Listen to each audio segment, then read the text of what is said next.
भी उस के द्वारा भी प्रताड़ित किया गया है।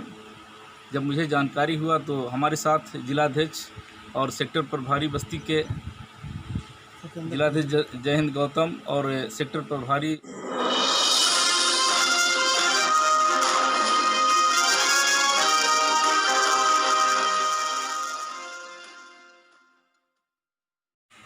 एक ग्राम पंचायत बागा काडर के छोटा सा गांव है, बनरहिया लगता है इसे कहते हैं। ये थाना गौर बस्ती के अंतर्गत आता है।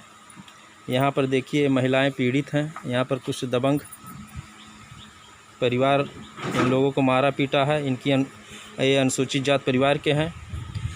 इनका कहना है कि हम लोग को पुश्तैनी आबादी मिला हुआ था सरकार द्वारा, जिसको हम लोग का पहले से कब्जा है। वहाँ पर खाद और भी कुछ ज़रूरी सामान रख करके कब्जा इन लोगों का बरकरार है। लेकिन जेसीबी मशीन के द्वारा कुछ यहाँ गांव के एक चौधरी हैं, राजेश कुमार निराला बताया जाता है, उनके द्वारा यहाँ पर कब्जा किया गया है। और यहाँ पर आज इसी घटना को लेकर के बहुजन समाज पार्टी के मुख्य जोन कोऑर्डिनेटर के गौतम साहब जी आए हैं। यहाँ पर एक घटना हो गई थी आज दिनांक 11/8/2020 को। यहाँ के संबंधित चौकी इंचार्ज के द्वारा और कुछ यहाँ के संबरात व्यक्तियों द्वारा मिल करके अनुसूचित जात के परिवार को बहुत ही मारा पीटा गया है, जिसमें यहाँ पर ये पीड़ित परिवार हैं, ये इनका घर भी है और ये महिलाएं हैं। महिलाओं को भी मारा गया है, पुरुषों को भी मारा पीटा गया है, जिसमें हम के गौतम साहब से जानकारी पर कुछ प्राप्त करना चाहते हैं, मुख्य जोन कोऑर्डिनेटर जी से। सर जी नमस्कार। सर जी नमस्कार। सर आज आप यहाँ पर आए हैं बाघा काडर में, तो आपको कैसे जानकारी प्राप्त हुई है? आज मैं यहाँ बाघा काडर में जो दलित समाज के ऊपर जुल्म जाती हुई है उसको मैं हमारे कार्यकर्ताओं के द्वारा मीडिया के माध्यम से और हमारे जिलाध्यक्ष के माध्यम से पता चला कि वहाँ पे पीड़ित परिवार को मारा गया है। पुलिस भी उस के द्वारा भी प्रताड़ित किया गया है। जब मुझे जानकारी हुआ तो हमारे साथ जिलाध्यक्ष और सेक्टर प्रभारी बस्ती के जिलाध्यक्ष जय हिंद गौतम और सेक्टर प्रभारी सत्येंद्र गौतम प्रधान जी और लोगों के साथ मैंने पीड़ित परिवार का हाल जानने के लिए यहाँ आया हूँ। यहाँ आने पे पता चला ये पुरानी आबादी की ज़मीन थी, उसी को लेकर के हुआ है और जिनके ऊपर जुल्म जाती किया है उनका यहाँ कोई वो नहीं है। उनका घर 200 मीटर दूर है। वो ज़बरदस्ती जबरन कब्जा करना चाहते हैं। उसी को लेकर के इनके ऊपर जुल्म जाती हुई है। उस संबंध में मैंने सीओ हरैया और एसओ गौर से भी बात किया।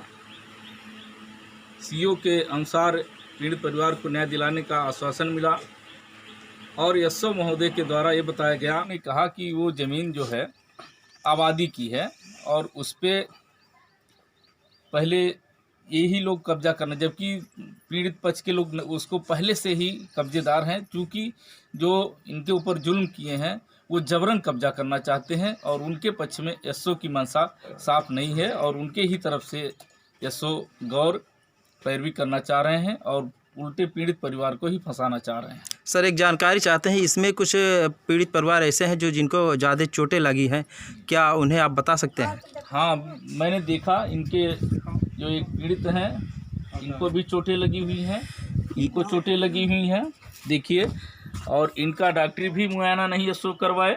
इससे साफ प्रतीत होता है कि इनको दबाना चाहती है प्रशासन ताकि इनको न्याय न मिले। इनको मुआयना करना चाहिए था, एसओ साहब को डॉक्टरी मुआयना करवाना। तो चोटें साफ दिख रही हैं, आप देख सकते हैं। इनको भी चोटें, महिलाओं को, चूँकि महिलाएं अंदरूनी चोटें हैं, महिला दिखा नहीं सकती हैं, इन पुरुषों के ऊपर चोटें लगी हुई हैं। अगर एसओ गौर की मंशा साफ होती तो इनका डॉक्टरी मुआयना करवाते, इन लोगों को मेडिकल करवाते इनके साथ, ताकि न्याय मिल सके। चलिए मैं भी देख लिया हूँ, हमारे कैमरे में भी कैद हो गया है इन लोगों की चोटें। यहाँ पर काफ़ी चोटें आई हैं। एक बुजुर्ग है जिनकी उम्र लाठी डंडा उठाने लायक है, उनके दोनों चड्ढों पे बहुत ज़्यादा मार लगी है। आज 6वां दिन है, उनके दाग बना हुआ है कि हाँ इनको किसी ने मारा है। पीड़ित परिवार को ही ले जा करके उन्होंने बंद कर दिया, क्योंकि जो जुल्म करने वाले लोग हैं वो सत्ता पक्ष के लोग हैं, उनके दबाव में प्रशासन भी है। और हम अगर एसओ गौर द्वारा कार्रवाई नहीं हुई तो फिर मैं एसपी को अवगत कराऊंगा और पूरी की घटना जानकारी एसपी महोदय को बता करके न्याय दिलाने का पूरा आश्वासन उनसे कहूँगा कि उन पीड़ित परिवार को न्याय मिले।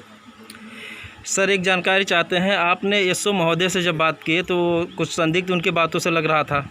जी, एसओ महोदय चूँकि वो जो ज़मीन विवादित बता रहे हैं, वो जिसने जुल्म किया है वही उनको जबरन कब्जा कराना चाहते हैं। उनकी मंशा साफ नहीं है, इसलिए हम उच्च अधिकारी से बात रखेंगे। और आज 16 अगस्त है, मान लिया कल 15 अगस्त तक छुट्टी थे, लेकिन फिर भी इनकी मेडिकल जांच होना ज़रूरी था और संबंधित के खिलाफ एफआईआर भी दर्ज होना ज़रूरी है, लाजिम है, क्योंकि ये लोग पीड़ित परिवार हैं। हम और भी कुछ जानकारी अगर आप देना चाहते हैं सरजीत बता सकते हैं। जानकारी क्या, अभी हम वो ज़मीन भी देखना चाहेंगे, तो जो ज़मीन से विवाद है मौके पर वो भी मैं देख करके, और मैं प्रशासन से, यहाँ के एसपी महोदय से ये मांग करता हूँ कि लोगों के न्याय मिले, ताकि ये पीड़ित परिवार जो डरा सहमा हुआ है वो कम से कम इससे बचा सके। चलिए, अच्छा, बहुत बहुत धन्यवाद सर जी। ये देखिए, बहुजन समाज पार्टी के मुख्य जोन कोऑर्डिनेटर के द्वारा ज़मीन का निरीक्षण भी किया जा रहा है कि ये क्या सत्य है और क्या सच्चाई है। पूरी घटना की जायज़ा लिया जा रहा है यहाँ पर आकर के, और बहुत ही नेक कार्य कर रहे हैं। और यहाँ पर देखिए, ये इन लोगों का पहले से कब्जा है, ये झोपड़ी भी है, और इधर जो खाली ज़मीन है यहाँ पर कुछ बांस वगैरह हैं, और जी कुछ पेड़ भी लगे हैं, जंगली पेड़ जैसे दिखाई दे रहे हैं। और ये ज़मीन है, इनका घर यहाँ से कितनी दूर है? 300 मीटर दूर है। 300 मीटर दूरी घर भी है, और इनका यहाँ आना वाजिब नहीं लग रहा है इस ज़मीन पर। मान लिया ग्राम समाज की ज़मीन है, ये लोग अगर कब्जा कर रहे हैं तो उनको भी संबंधित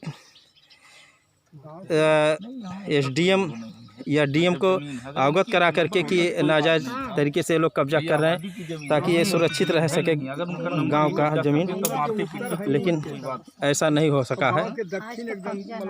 ये यहाँ पर कहीं ना कहीं संदिग्ध यहाँ के संबंधित थाने को लग रहा है कि यहाँ पर थाना ही इन्वॉल्व हुआ है, और भी कोई राजस्व विभाग की टीम को कोई जानकारी नहीं थी, इतनी बड़ी घटना भी हो गई। चलिए, कोई बात नहीं है, उनका नंबर भी नहीं है। उधर सर घूर भी लगा है, देख हाँ। लीजिए।